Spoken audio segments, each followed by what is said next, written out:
Yes, okay, good. Sorry, I look like I'm talking to myself. I swear I'm not. You can see there's people there. Okay, so what are we going to do this term then? While here, I have also taught the regular 2-semester organic chemistry sequence, organic chemistry 1 and 2, which is 227 and 228. Right now, this term, besides your class, I have 2 sections of Chem 227, which is organic chemistry 1. So one thing I decided, I think it was a good idea, is I wanted to show you your textbook. Ooh, yeah, they can see it in the camera, versus the 227, 228 textbook. And I think you can see it's very clear. Yours is literally half the size. And yet I would also say your textbook contains pretty nearly all the topics that are in this textbook, including, by the way, you'll notice in the syllabus that we're not going to cover all the chapters. There are a couple chapters that to include them in a book like this is absolutely outrageous, completely inappropriate. And obviously we're not doing those chapters. I wanted to do as much of the book as possible because I want you guys to get your money's worth. And I also particularly wanted to get us set up to be able to do the chapters on biochemistry. So I think it's important that you guys go ahead knowing something about carbohydrates, about proteins, right, about nucleic acids. What about lipids? You know, things like this. They're pretty essential to know something about. And lots of you might even go on to take an upper level class in biochemistry. The same thing is true of my 227, 228 students. And so I'm going to do something similar, but basically suffice it to say, what's the result of your book being literally half the thickness of their book? Well, the result is we're going to cover most of the same topics, but don't worry, at much less depth. That's the way I handled it last term, and it seemed to go all right. As far as I could tell, given that everything crashed and burned in the middle of the term. But that's basically my plan for you guys. So the reason I show you the 2 textbooks is so that you know that even if I wanted to treat you exactly the same as the 227, 228 students, which I don't, I'm aware that there are different classes. But even if I were an idiot and I wasn't aware of that, even if I wanted to do that to you guys, I can't, you know. Because you can see the difference in the size of materials. This is a 2-semester book, literally twice the size of your 1-semester book. So that's the way I'll imagine handling this. And so when it comes to the biochem, not that I cover it very deeply in 228 either, but the idea there is those kids are going to go on to a biochem course, and I think a lot of you will also. And so what we're going to do to prepare you for that when we get to those biochem chapters, carbohydrates, nucleic acids, lipids, etc. When we get to those, we're going to deal with biological chemicals from the perspective of an organic chemist. And what I've learned is most helpful to students is if I give you the kind of background that's exactly the sort of things they won't tell you when you get to the biochem class. Because what you'll find after we've gone through the different functional groups, right, after we know what a carboxylic acid is, we know what an amine is. Well, once you know what a carboxylic acid is and what an amine is, presto, we can know something about amino acids. And now we know suddenly something about proteins. So we're going to deal with it in the same way that, that we deal with the rest of the material. I think it'll make more sense when I get there. I'm probably getting a little bit ahead of myself. Good. Being really scratchy. Lots of variability in both volume and sound quality. Maybe the mic could be further. Well, the mic is kind of tied to my shirt. I don't really know how to move it as such, but we may need to think about this. Maybe it'd be kind of nice if we just sort of had a microphone here. No, that wouldn't be any better since I'm moving around. Oh, I need to address the elephant in the room, which is, Dr. Wass, why aren't you wearing your mask? It's a fair question, and you have every right to know. The reason I'm not wearing it, at least I think I'm okay doing this, is because, in fact, I've already had and recovered from COVID. It was like 2 months ago. So you have nothing to fear from me. At least that's my understanding. I think the science may still be somewhat out, but it looks like you develop antibodies. And so I don't think you guys, anyway, I'm well over 6 feet even from you two guys. So I think we're okay in any sense, but that's why I'm doing that. If you really want, I guess I could stand behind this thing that they're putting these in every classroom. Oh my gosh, it's driving me insane. Anyway, but it's much easier. To talk without the mask on. So just so you know, I'm not doing that just to say screw everybody. I actually have had COVID, and it was, in my case, thankfully very mild. I just had a mild fever, and I almost didn't go in to get tested, you know. But I said, out of an abundance of caution, I'd better. And he said, you know, you've tested positive. I'm like, wow, dang it. So that was fun. But yeah, that's all long in the past. Good. So let's go over the syllabus. I've told you more than enough about myself and my cats. There will be pictures eventually. I'm not prepared today. Don't cough into the mic, and we should be COVID safe. Yes, absolutely. Well, we'll put like something over. I don't know, whatever. Anyway, so that's me. My office is in the Reed McDonald building, which ought to be a little easier to find than here if you want to come see me in person. I do have office hours scheduled, and by the way, chat, those of you, Minnie asked for the mic, yes. By the way, those of you in chat now, you already know how to come to my office hours. You'll just go to the same Zoom number and all of my laptop at home, and here's sort of what I'm thinking. You know, I think out loud quite a lot. It's something I have to learn to get better at, to make it clear when I'm in thinking out loud mode versus thus spake Dr. Wass mode. So this is thinking out loud mode. I'm thinking that since my 3 classes are all Monday, Wednesday, Friday, really Monday, Wednesday, and Friday, I'm going to be focusing mainly on getting through my 3 classes. Tuesday and Thursday, I have no teaching responsibilities. And so I made a wild guess as to when to set office hours. I made them, as you can see, 11 to 2 on Tuesday and Thursday. I can be flexible. The truth is I'm probably going to be there most of the day.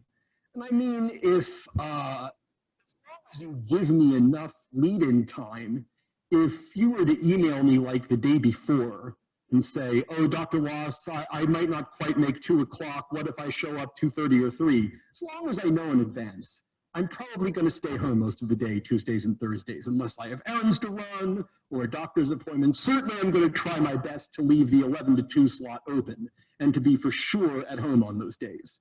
So that being said, if you want to come see me in person, I think I'm on solid ground saying this. As long as I don't require something that involves meeting me in person. But if you like to, the best time is after I get out of my second 227 class. I have 10:40 to 11:30 and then noon to 12:50. And then it takes me until about 1:15 to get to my office. And today I stayed until about 10 minutes to 2. I might normally leave at more like 2 o'clock now that I know what's involved in getting parked and getting over here. What you'll want to do, though, if you come to Reed McDonald, is call my office number, because I will need to come down and let you in. But if you want to do that on any Monday, Wednesday, or Friday, you're welcome to do that. Or even drop me an email. Hey, Dr. Wass, can I stop by before our class? I don't know that you'll be coming, and I'll wait for your phone call. No problem. No problem at all. Just let me know. Yeah, so that will work. Good. I think that's all I need to say about that. I will say in general, email is the best way to get a hold of me. This is the email address that you should use, the one with jack.wass and the one with chem.tamu.edu. There is another one floating around that's like just jwass@tamu.edu. That is sketchy. It sometimes works and sometimes not. So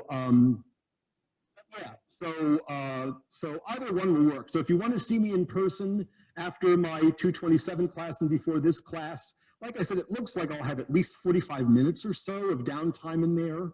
I'll just be in my office otherwise. I'll grab a bite. I'll surf the web. You know what you do when you have 45 minutes of downtime. So it's fine. Just let me know. And you know, if I have to have other office hours besides, I'm sure I can be somewhat flexible in that regard. let's see, what else? Last term, I got a TA of sorts, and he led some review sessions and things like that. I've not heard if we have such a person. I hope we get one, because that would make things a lot easier. But if I hear anything, I'll let you guys know. It might also be that if we get such a person, he or she will reach out to all of you, and then we'll all know about it. Good, so let's see. So like I said, a good grounding in ordinary college Gen Chem is a prerequisite for this course.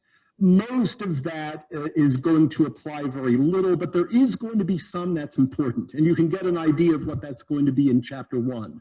I would say, by the way, that our first couple lectures, maybe at least today and Friday, I don't know, maybe a little bit of Monday, are actually going to be pretty similar to what I do in Chem 227. After that point, we're going to dig in much deeper in Chem 227, and you guys, we're going to take off running. Chapter 1 already, we do functional groups. So we're going to fly pretty quickly. But like I said, I'm going to try to deal with everything reasonably thoroughly, but not in any outrageous depth. That's at least that's the theory. Hopefully it works out pretty well. Good, so in terms of other things you need, I believe I sent out an email about signing up for OWL. Just so you know, of course, nothing is due this week on OWL. The earliest anything will be due on OWL will be next Friday. So not this coming Friday, but the one after that. That will be the earliest anything is due. So don't worry, it's not coming up that quickly. Is that the OWL for $69? Good question. Again, you have this option. You can get either, I think they call it Cengage Unlimited, which I think is probably much more than $69. I would not recommend that unless you have other classes that are also using Cengage products. In that case, it probably makes sense to get that. But if you only need it for this class, then I would think the $69 one is just fine. I don't see any reason for Cengage Unlimited then. So, and I'll have more to say about how it works too. First of all, the grading policy. I'm really excited about it. You guys wouldn't really know about it, but I'm doing a completely new way of doing the grading policy. In a sense, nothing changes at all from what I've done in my classes pretty much for 15 plus years. But the way I used to do grades, I think, caused some confusion.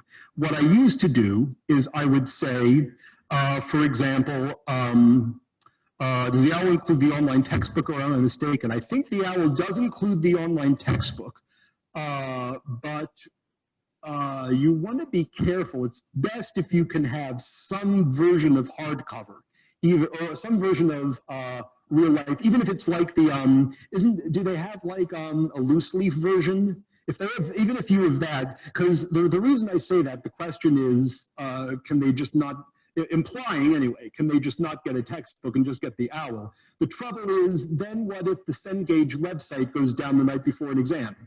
It has happened. So it would be best if you had some sort of actual paper book, because that actually literally did happen. It was either my first or my second year.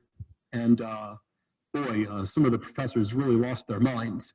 Nothing of the students. Anyway, so what I used to do in terms of grades is I would say, like I would say for you guys, the clickers, which we'll get to, or reef pulling, that will be 10% of your grade. OWL is another 10%. Each of the 4 OWL exams is 15%. 4 times 15 is 60%. So OWL exams are 60% of your grade, and the final exam is 20% of your grade. And that's all fine. That's using that's what's known as that's using what is known as a weighted average. And it's not unheard of. I developed a document that I would make available on eCampus. Now I have to make a new document, though it'll be a somewhat simpler one. But it brought students through how to know what their grade is at any given time, how to need to get on future exams, you know, all these things that students understandably are curious about. But what I've learned over the years, especially more and more these days, it seems most professors use a point system. And that's probably what you guys are mostly used to, in that there's a grand total at the end, and you have to get this many points to get an A, this many points to get a B, and so forth. And so the reason I was digging my heels in about going to a point system is I just lacked all confidence that a point is a point is a point. So that being said, all of a sudden last term, in the middle of the term, I got this epiphany, which is then make it so that a point is a point is a point. And then problem solved. So that's what you'll see I've done. Clickers, which I'll get to more detail on, will be 10% of your grade, or 100 out of 1,000 points, if you will. Same thing for the hours. That'll be another 10%, or 100 out of 1,000 points. And so all I'll do is I'll curve your exams such that it's out of 150 instead of 100. I used to do 100, so just make it 150. That's fine. And I think you guys will be able to handle that. If you find that you got 117, if your curved score is 117 out of 150 on a certain exam, you can get out a calculator, even your cell phone, right, and divide 117 by 150 and know what percentage you had. That's a lot easier than the other system. So it's not that difficult to figure that out. So that'll at least let you know percent-wise what you had. But we'll just make each of the 4-hour exams out of 150 points. And we'll make the final exam out of 200 points. Bingo! Now a point is a point is a point. So really, I haven't changed anything, but my sense is that this is going to be easier for students to understand. Now, let me know over the term if this is just dreadful and you think you would have liked it the other way better. Might as well let me know. I kind of doubt that will happen. But my experience beyond that is, as long as I tell you what I'm going to do and make it clear, probably it's all right. But I think, in addition, if I do it this way, then it'll be more like what you're used to other professors doing. So instead of maybe 700 or 800 points being possible, it's out of 1,000. And so in terms of the grade weighting, what I'm going to say for now officially is 90% and up is an A, 80 through just short of 90 is a B, 70s are Cs, and so on. The question then becomes, will I lower the cutoffs at the end of the term? My answer is, I hope so. I want to lower them. It's my intention to lower them if I can, but I can't make that decision until the very end of the term. I need for all of the data to be in, all of the final exams to be graded, all of the curves to be set, and to see what the grade distribution looks like. And also to talk to my colleagues. It turns out I don't have the authority to make that decision on my own. I need to comply with, historical averages, for instance. So my intention is to be generous. I want to lower the cutoffs, but there's no way I can possibly know if I can, and if so, to what extent until the end of the term. Therefore, I've learned by experience that it's wisest for us all to assume the worst. Just assume the cutoffs are going to be 90, 80, 70, 60. I hope I can lower them. I want to. But I think you'll agree with me also that it's best if we all, to the greatest extent possible, try to make it so that any surprises at the end of the term are pleasant ones. That's how I've learned it's best to do things. So I would say if you get an 89.9 at the end of the term, or 899 out of 1,000, chances are astronomically high that you'll get an A. I could think of some really unfortunate things that could happen that would force my hand to give you a B, that are not impossible, pretty darned unlikely. But if you get 900 out of 1,000, guaranteed A. So that's one thing I should say. I will promise that I will not raise the cutoffs. I will reserve the right to be more generous, but I give you my word I will not be less generous than what you see up there. 900 and up is guaranteed A, I promise. That being said, 82% or 820, I'm sorry, that's a B, There's a limit to generosity. I say that because one semester I had a student who emailed me afterwards wondering why she didn't have an A, and I looked and she was at like an 83. I'm like, no, that's a B. So, sometimes it has to be said, I suppose. So that's the way we'll do it. So we'll use sort of the worst case scenario for now, and we'll plan on, there's a discussion in chat about textbooks, renting the textbook. Interesting. Okay, be that as it may. So, and I said all that about lowering the cutoffs in the syllabus. Now, in terms of attendance and reef polling and all that, we're not going to do anything like that today. But as I think I said earlier, it looks as though we're not going to be able to use clicker units. I'm sure you've seen them. They're little game controllers that are about so big. So you might need them for other classes anyway, or you might have already had one. I would say if you bought one just for this class, I think I said this in the email, put it someplace where you can find it easily, because you'll probably get to return it. I will be giving you an email clarifying this further before we meet on Friday. I just need another day or so to firm some of these things up for myself. As you can imagine, I'm kind of figuring everything out as I go along. The issue is that we need to use iClicker Cloud, which I've never used before, which I hope to get some lessons on before at least sometime tomorrow. We need to use iClicker Cloud so that both you guys and the people in chat can participate. And the thing is, if you use iClicker Cloud, the clicker units don't work. You have to use a cell phone and the Reef app. So that's the reason behind it. I will edit the syllabus accordingly. I'm anticipating that probably the syllabus will get at least one more edit before the end of the day on Friday. I'm actually within my rights to change the syllabus through the end of the day on Friday. I just sort of think I might need to reserve the right, in case I find anything else out over the weekend, to make further minor changes, say by Monday, Tuesday. I will tell you this though. First of all, any changes I make from now on will be minor. It's not going to be like exams will go from 60% to 80% of your grade, or here's 4 more chapters that we're going to do. It won't be anything major like that, if you see what I mean. They would be minor changes. But in any case, at least for these first few weeks here, please make sure you're always looking at the most up-to-date version of the syllabus. So much for, if we have issues with REFAP, can this form as a way? Yeah, see, I wondered about that. If it saves chat, then in principle, it might even give me a list of whoever is online. But let's certainly try to get the Reef app going. And like I said, I plan to, you should have an email sometime before our class on Friday. I was planning on Friday and Monday to do something with the Reef polling and just do a practice run, so it won't count for a grade. Same thing on Monday, just a practice run.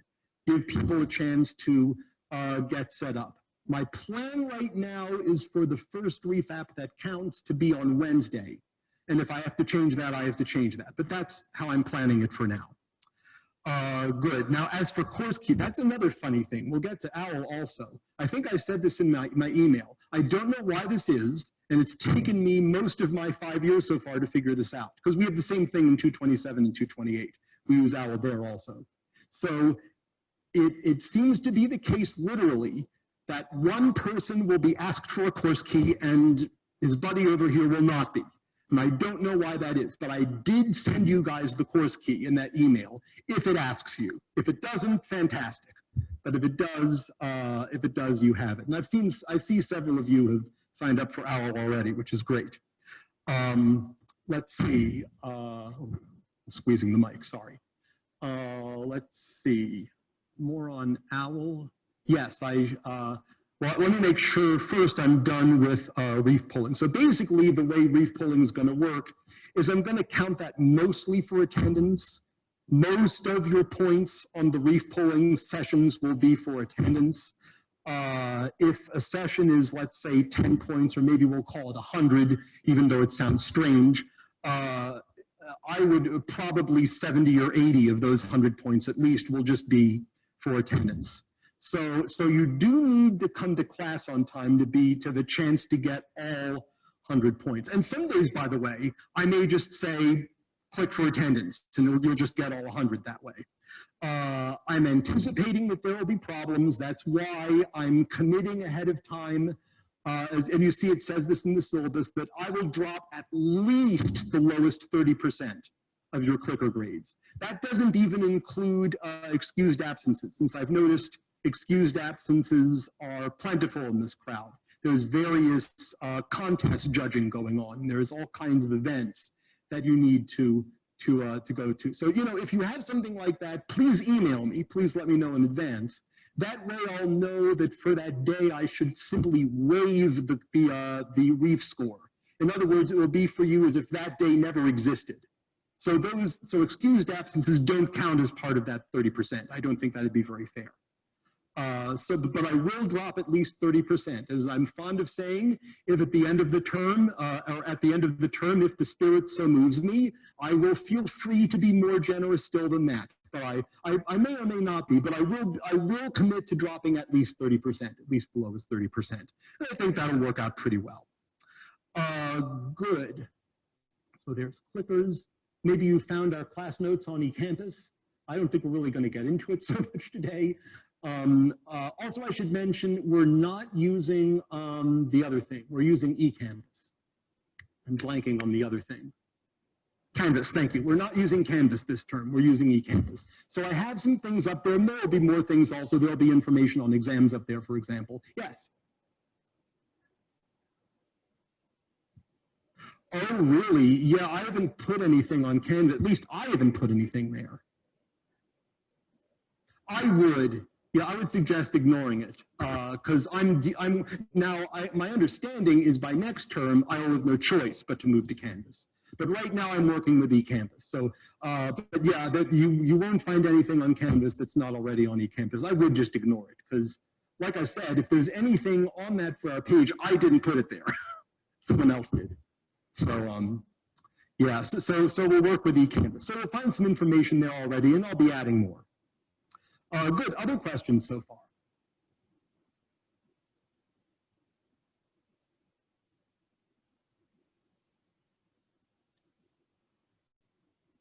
No question. I would like to say, no questions? You mean I'm such a good teacher that was so clear that no questions are even possible? That must be it.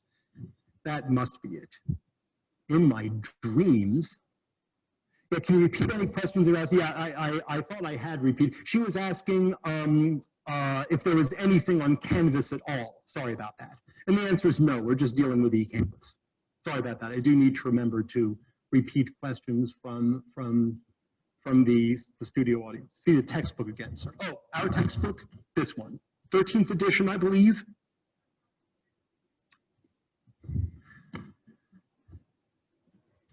That is our textbook.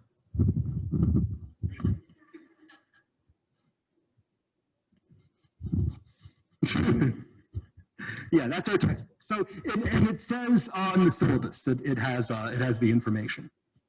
Good. Where was I? I guess now we might as well go into OWL. So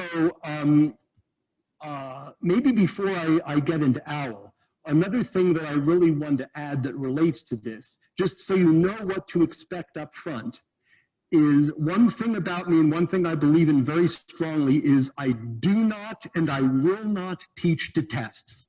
That's not how I work. That's not how my department expects me to work. I teach a body of information with an emphasis on mastering the material, even though being at somewhat of a less depth than say, the 2-semester sequence. So my focus is not going to be on memorizing facts. My focus is going to be on understanding and mastering material. So to that end,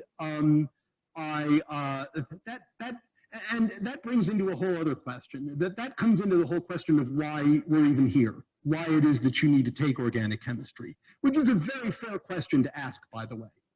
And usually the first level question the first level answer to that question is, why do you need to be here? Is, well, we're going to need to know some of this information later on in our job. And that's probably true, at least to some extent. But I would suggest to you that even if not a single thing we ever talk about this semester is ever going to be relevant in your job, there is still something valuable about organic chemistry as a subject. And I don't know why this is. I've taught it for 22 years and I still don't know why this is.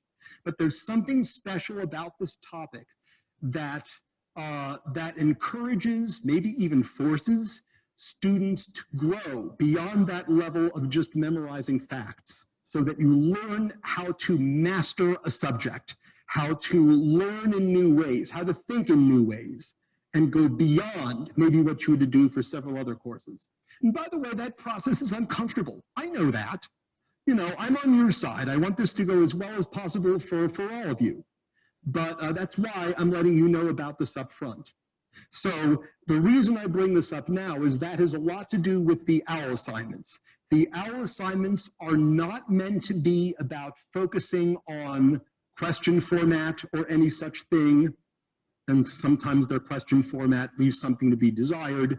The feedback I generally get in all my classes is my exams are way clearer than OWL questions, which I forget which poets, it might have been Longfellow, it was someone like that. One of those poets said something about damning with faint praise. And I am okay with being damned with faint praise. Faint praise is just fine. I'll still take it. It's still praise. They're written in a different voice. I did not write those questions. Reminds me, I still need to talk about exams. I will do. So the point is not getting focused in on things like that. The OWL questions are mainly for practice. To do well in organic chemistry, you have to practice. And that's what those are for. They're not so much necessarily meant to be a pretest type of thing, though there's maybe some value there for that, but they're meant to be for practice. Therefore, I've come up with the following policy, which let's see, which is in your syllabus, which is as follows. And you can think of this a few different ways, but basically, all you need to do in OWL is average 70% overall in terms of your overall OWL average.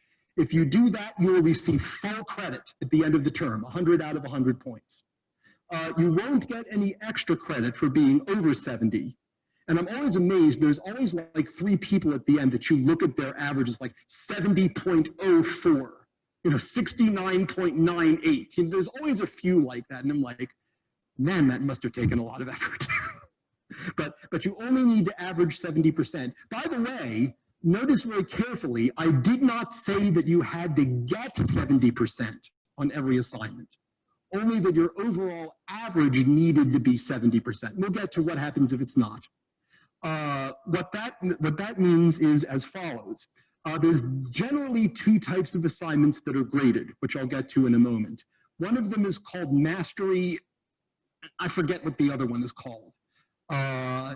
They're called end of chapter or EOC in the 227 and 228 OWL. I have to look up what they're called in your version of the OWL. They're the same things as the other guys have basically, but they just give it a different name for whatever reason. The mastery assignments are very, very low stakes. I think you get like 10 tries on each question besides, plus you get hints if you want them, plus each question is like 3 parts and you only need to get 2 of the 3 right to get credit. So it's very, very low stakes. So getting, 90, 95% on those assignments is not a pipe dream. It's not that hard to do.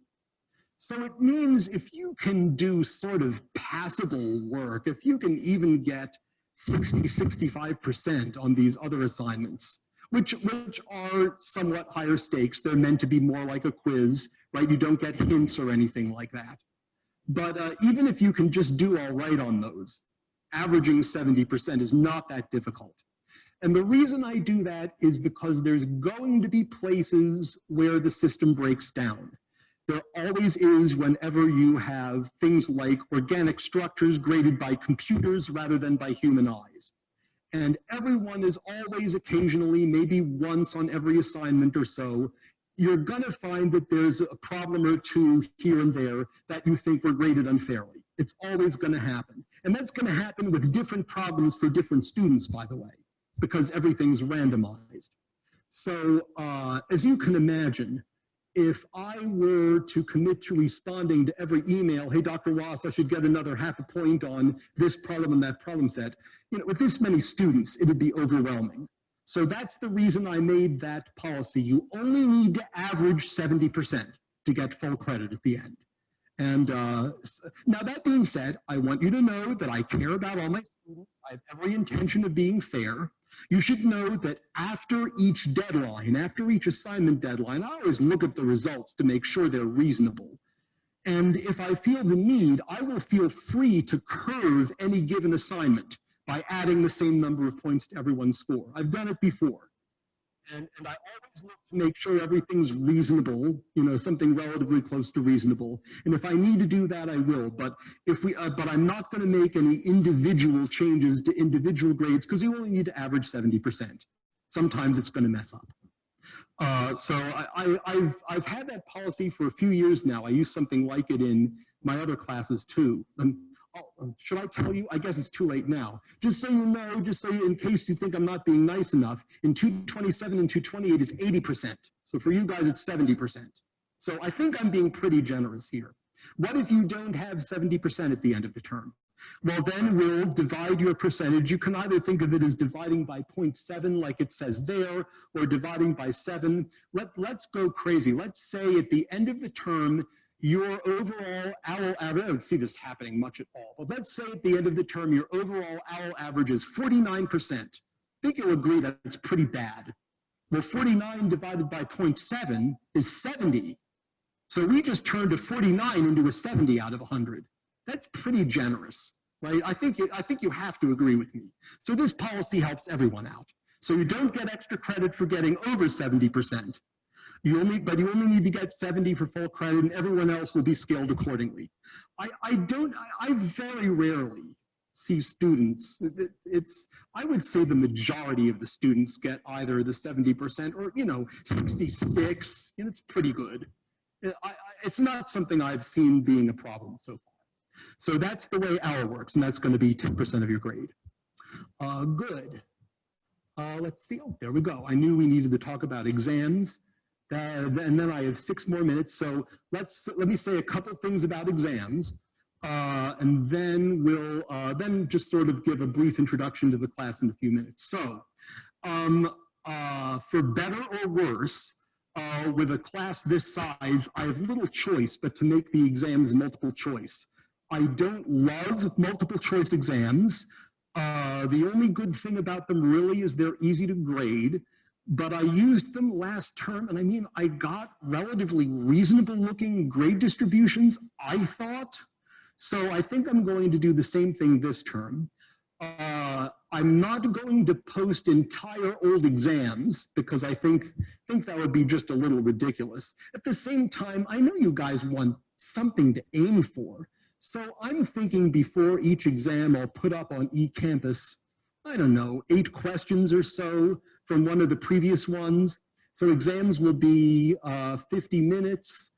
They generally say that you don't want to go too much more than 1 question per minute. I don't think I had any exams that were longer than about 60 questions last term. So I certainly can't see myself going over that. I want to be reasonable about this. That being said, in the middle of the term, as you know, we had to switch to online exams. And there's actually the possibility to make multiple choice exams within eCampus. And I gotta tell you, it's pretty slick. It worked pretty well. Even with stuff happening, oh, I can't get in, oh, sorry, I have to work, I need to take it at this time. It all worked. It really was very slick. So I don't think we'll have any problems doing it that way. So more information about exactly how that's going to be administered as the time gets closer. And I'll put on at least some study questions, but I don't really feel like I should be putting the entire exam on. That being said, I do want to let you know, even if I did put the entire exam on, which I won't, I've decided it's just best. I'm going to be writing every exam completely fresh. So of those eight, however many questions you look at, none of those questions will be on the exam. Probably there will be ones that are kind of like them, maybe with something changed around, but I'm going to write every exam new. Like I said, I don't know if I'm particularly talented at writing multiple choice exams, except that the results seemed pretty good. You know, I had the results. My colleagues looked at it for me and they said everything was going pretty well. It seemed to work pretty well, so I don't think you need to worry too much. It is a little weird having multiple choice questions for organic chemistry, but it worked well enough last term, and I have to think it will work even better this term. So that's, which then brings up one last question, which we'll get to before I just give a brief introduction to this class, which is, will I curve the exams? Yes, yes, yes, I will curve the exams. You have to curve multiple choice exams, or the results don't make sense. And I'll probably go over this again, but from my research in the internet, it seems the fairest way to curve a multiple choice exam is to apply what's called a linear transformation, which sounds absolutely terrifying. It's not terrifying. In high school algebra, you learned the formula for a line is y equals mx plus b. Well, x is your raw score. You got this many right out of 50 or 60 or however many. That's your raw score. And you're going to multiply it by some factor, that's your m. And you're also going to add a scaling factor, that's your b. And the result that pops out at the end is your curved score. And I will make that count out of 150, as I said. It may be possible for students who do really great to get scores over 150. I had things like that happen last term, and I'm anticipating the same this term. So, but you have to do that. Now, why the linear transformation? Because if you don't do that scaling factor, that turns out to, let me see, you have to have the scaling factor, but you also have to make sure the scaling factor isn't the m, the multiplier value. You have to have it, but you also have to make sure it's not too big. And you know, that just takes experience. You know, what should a grade distribution look like? The reason it needs to be in a certain category is if it's not there at all, then it's unfair to the students at the top of the class. You wind up with many students getting Bs that really deserve As. But you can't go too far with that, or it's really piling on to the people who did poorly. You wind up with people getting like 20% that, you know, maybe they failed, but it's not a 20, it's maybe a 50 or a 55. You see what I mean? So that is sort of up to me to set. I feel like it went pretty well last term. I think you're going to be in good hands. I think you have reason to trust me. And actually, well, I have 1 minute left, so that's basically it. But like I said, I'll expect to get plenty of emails from me, you know, 1 or 2 a week with information. You'll certainly have one before Friday. Let me just give like a 1 minute introduction to the class. They say you should start with a definition. So what is organic chemistry? Or what is chemistry? You know that from Gen Chem. Chemistry is the study of matter and the changes it undergoes. Generally, they say organic chemistry is the study of carbon compounds, but really it's not quite that simple. It's hard to say where that exact dividing line is between organic and inorganic compounds. Because you say carbon compounds, well, what about sodium bicarbonate, baking soda, NaHCO3, that's got carbon in it. But I think we all know, even before talking a word about organic chemistry, I think we've all used baking soda. We all know instinctively that's an inorganic compound. It's a salt, like sodium chloride. That's not organic. So there is some point, I don't know if I'm comfortable placing an exact line, but there's some point when a molecule gets enough carbon and hydrogen in it that it starts to take on properties that are not like salts, but instead like organic compounds. And it's those compounds that we're mainly going to focus on here. You do get some pretty interesting things, I'll end with this, some pretty interesting things fall out of this. For instance, CO2, carbon dioxide, inorganic, doesn't have hydrogen in it. I think I'm comfortable with that.